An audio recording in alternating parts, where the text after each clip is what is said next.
When can senators file a cloture motion? Breaking news from Capitol Hill.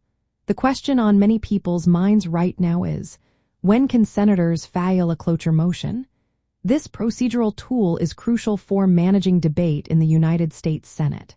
If you are curious about how this process works, you are in the right place. A cloture motion is used to limit debate on a bill or nomination.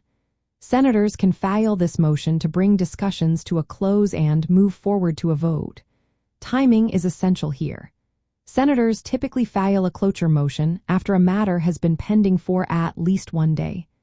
However, there is no strict time limit outlined in the rules. To file a cloture motion, a senator must submit it in writing to the Senate desk. This motion needs to be signed by at least 16 senators to be considered. Once filed, it is placed on the Senate calendar. A 2-day waiting period follows before a vote can take place. This waiting period excludes Saturdays, Sundays, and legal holidays. Now, what happens when the motion is voted on? For cloture to be invoked, it requires a 3/5 majority vote. This means at least 60 votes are needed if all 100 senators are present.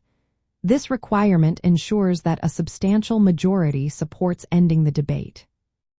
The primary purpose of a cloture motion is to prevent filibusters. Filibusters are extended debates that aim to delay or block a vote.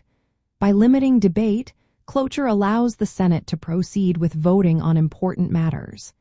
This ensures the legislative business can move forward efficiently. In recent years, cloture motions have been frequently used to manage the Senate's agenda. For instance, earlier this week, several nominations faced opposition, and cloture was used to overcome delays. Senators are using this tool more often to keep the legislative process on track. In summary, senators can file a cloture motion after a matter has been pending for a sufficient period, typically after 1 day of debate. They must follow formal procedures outlined in Senate rules to ensure it is properly considered.